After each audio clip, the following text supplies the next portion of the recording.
Okay, what I suggest is, just to get this going, is that we'll start with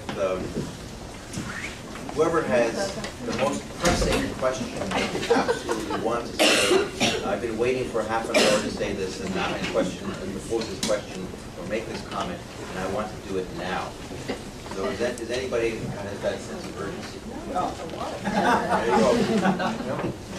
No red sense for me, but I was very interested in when you were talking about survey data.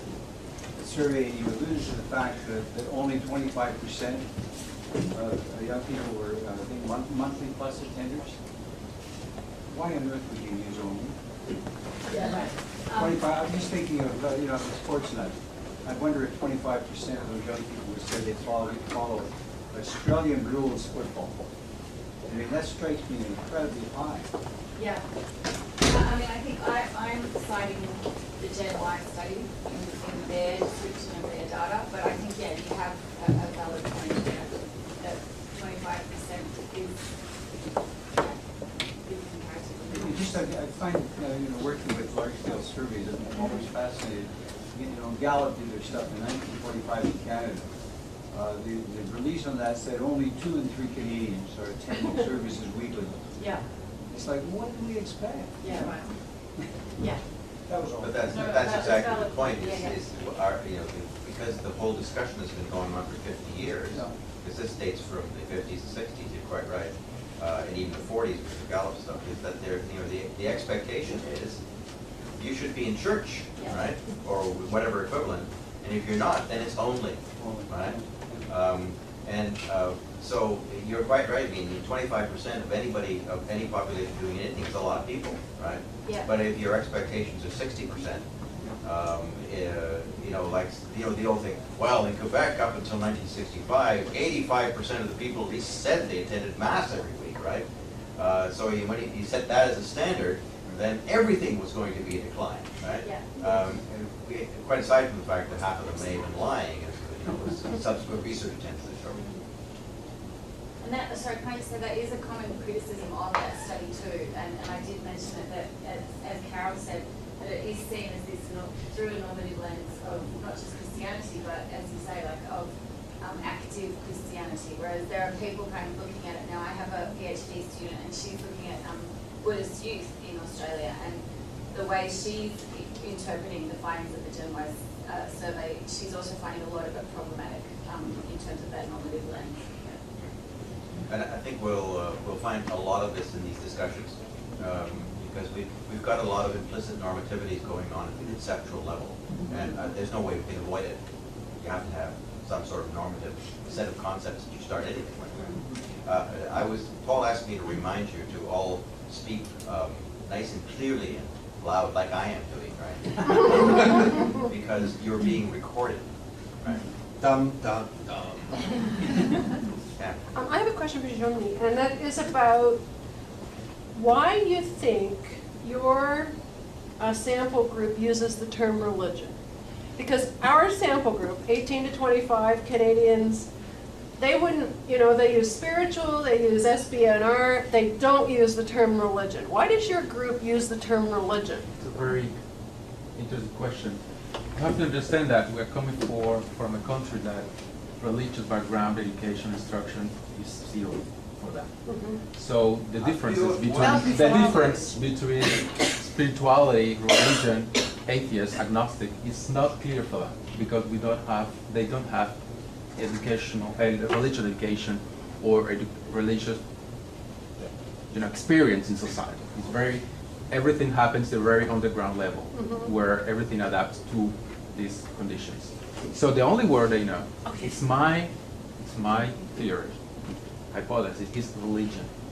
So that's why they call themselves religious, because spiritual or whatever, they don't know exactly what that means. So that's why they use the word religious, even though maybe the behavior is close sometimes, not in a very, according to the exploratory field where I made, it's not common to have a behavior close to spirituality. It's really, in their head, it's really a dogma, a structure, a right and then behavior inside some structure. Thanks. Heather? And Xiaomini as well. I'm curious if you have, I know you're in the midst of the work, or if you're going to situate their sense of Cubanness within diasporic studies, sort of thinking about, because they're here, right? They're Canadians, or in Canada. So I'm wondering if some sense of their identity as of Cubanness has something to do with the diaspora and sort of identity in transition, and if you've looked at other diaspora studies, or if you're going to. Yeah, I'm going to do that, but I'm also going to compare how all other Cuban diaspora are adapted to other countries.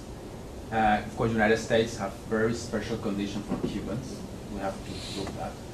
And Spain is second more important diaspora for Cubans. And Canada is number third now. But I also compare to Latin America. And I'm going to analyze how identity is adapted to these conditions. But Canada seems to be something special, a matter of religious Cubanness. That's the word that you use. I would like to ask you, with respect to the context, how do you think the context influences the group preservation of their identity? For example, when you look at the context in Cuba and we look at the context in Canada, and for example, do you think, like in Canadian context, there's a kind of fear of being assimilated, and this somehow influences their decision to have this national identity? Comparing back home, they don't have this issue. I'm just trying to compare, for example, with Muslim group. When you think that here you may find some parents, they really look very hard to reserve these Islamic values. While if you compare them back home, they don't have these things. So it's a kind of being assimilation. So how do you think? Well, I think, first of all, that this immigration is very recent to analyze, how they are adapting themselves and interaction with society, just 10 years mostly. But I can describe some trends, some facts that help me to analyze, to understand where it's going on. I think. First of all, they are resistant to involve in our institutional religion, because for them, institutional religion is like political control in institution. So they are not identifying themselves, they are not coming back or going to the Catholic Church again or Protestant, whatever, since they interpret that institution is controlling and they do want to be controlled. First of all. Second, they think that if they show too much about how do they practice the thing, they do not be very well understood, and they will be classified as lower people in religious terms. I mean, some kind of wild or sauvage, okay? So the practices are similar to Haiti or Candomblé from Brazil or whatever. It's not the idea. They are not practicing Cuban African religion. They practice something that has nothing to do with animals, things like that. So first of all, and the third thing is that at the same time, they are integrating the discourse about democracy and integration and reasonable accommodation, especially in Quebec, so as the last girl said. I want that, but I do not know how to ask for it, because I'm practicing something that is not recognized as a religion, but for me it's a religion. So I'm trying to, the problem is to find out how to make them fit in the common language here. That's the problem. This is a problem, as Professor said yesterday, it's a problem of vocabulary. There is something happened here, but we don't have yet the vocabulary that really reflects what their needs are. So, but it's too soon to have a real answer because it's very recent. Just because I'm working with a minority, do you consider the different layers of discourses? Like you look at the social world within the internal diversity, and then you look within the dominant external diversity. Maybe this will help you to have these different political discourses in your analysis, because you are talking about multiple layers of issues going on. Scott? I'm going to ask you a question if there's time later. But I'm going to, Spencer, can I ask you, I'm a little bit curious about this sort of social phenomenon of camping, because you didn't really tell us what they do. because I think there's this broader sort of social environment that's, I mean, we see it amongst other religious groups in which sort of camping is offered as an alternative to just about everyday Christian or Muslim or Hindu religious life. And so you leave, you go out of town, you go out into the boonies somewhere. And I'm wondering if sort of what's interesting about that is that, for instance, for Christian groups, they'll say, you know, we need to get away from our very secular, a-religious, anti-religious society and go out into the boonies to do that. I mean, some of what you're articulating is that sort of non-religious and people who don't claim to have religion, it's like they want to go out there to get away from religion. So I'm sort of curious, like, I want to zoom out. So what's going on sociologically there, and then how does this play out in terms of what happens? Like, are they just playing games? If there are there any rituals of any kind performed, and what does that tell us about what's happening, and how might it be sort of synonymous to, or help us understand how it might be like religion? Well, I hesitate to say like religion, Yeah, but the practice of getting away is definitely what's happening here. Yeah. A lot of the discourse was that they find religion to be ubiquitous. It's everywhere. I mean, everything you see in election in the United States, every speech that with God Bless America, every one of Obama's speeches has a kind of reference to religion. Even, I thought 9/11 would be sort of a galvanizing thing against religion, but instead it's actually caused many religious Americans to start talking about the good kind of religion. So it's a dialogue about, well, the people who are terrorists aren't good Muslims. Christians who are intolerant aren't good Christians. So this is the dialogue, and kids particularly are living in this world where one of the first things they get asked by new children is, what church do you go to?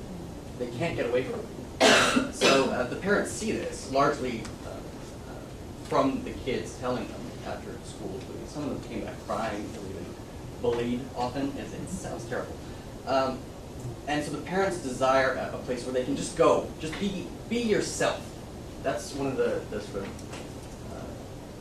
the main points of the camp. Just go, be yourself, talk about whatever you want to talk about. If it's religion, and you can talk to other people about, but not so much religion itself, but why they don't like religion. Great. They won't be judged, they won't be criticized, and other people can engage them with their peers. The actual activities themselves were mostly just camp activities. The sense of normalcy was one of the they were just being around each other. They were just being. There was no pressure to hide anything. There was no pressure to exert themselves. There was just, this is who I am, I'm going to go swim. If we start talking about why religious people are weird, that might happen. It usually didn't. It was mostly just activities. Outdoor education. Yeah, there was an emphasis on a connection with nature. Not so much a spiritual one, but a biological, almost chemical connection. They talked about how we share the same chemical makeup as a tree. These rocks have been here for millions of years, you know, and we are just a small piece of this geological puzzle. There's a sense of wonder, but not a sense of religion. What's interesting is that same language is employed by conservative Christian groups, Mm-hmm. Like mine. which Paul would love to write a paper with you about. Yeah. When this is done. Yeah, fair enough.